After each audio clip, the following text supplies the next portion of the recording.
On a de grosses ambitions pour 2022. En fait, on va vraiment relancer les parcours du cœur. Ça fait 2 ans qu'on est un peu poussif.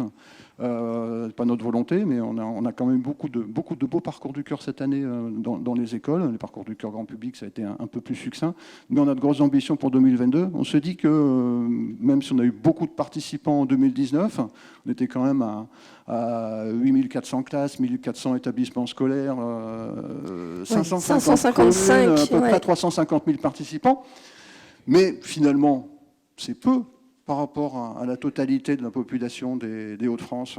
Et on a encore beaucoup de progression possible et on a envie de progresser encore. Donc on va sortir un site internet le mi-novembre qui va s'appeler Parcours du cœur Hauts-de-France et vous trouverez tout ce qu'il faut pour organiser un beau parcours.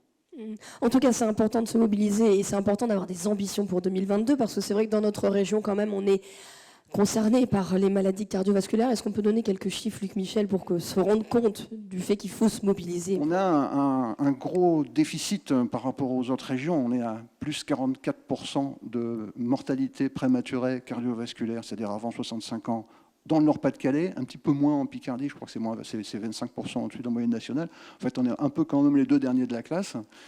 Et l'idée qu'on a à travers les parcours du cœur, justement, c'est si on est les derniers de la classe au niveau de la santé, on peut peut-être être les premiers de la classe au niveau de la prévention. Et c'est pour ça que mais ça, nous, on ne peut pas le faire. Il faut qu'on le fasse ensemble.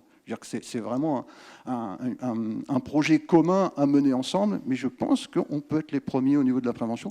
Dans ton discours, on le sent tout de suite, c'est un projet de valeur, bien évidemment. Ce n'est pas seulement des chiffres, ce sont des valeurs derrière. Je pense que c'est un projet qui est vraiment ciselé pour les Hauts-de-France. Parce qu'on a des valeurs de solidarité, on a des valeurs de convivialité. Peut-être pas pour rien, finalement, que le logo de la région Hauts-de-France, ce soit des cœurs. Il y a quelque chose qui se passe chez nous qui n'est pas forcément comme ça ailleurs. Donc, au-delà du projet médical, prévention santé, on est dans un projet sociétal. On est dans un projet de faire ensemble, on est dans un projet collectif, et je trouve que ça colle parfaitement à l'état d'esprit qui règne dans les Hauts-de-France, et c'est ce qu'on retrouve d'ailleurs sur le terrain, dans les différents parcours du cœur, on retrouve cet esprit de solidarité et collectif, et là on veut vraiment insister là-dessus, c'est ça qui nous différencie des autres, et il faut qu'on y aille encore plus fort.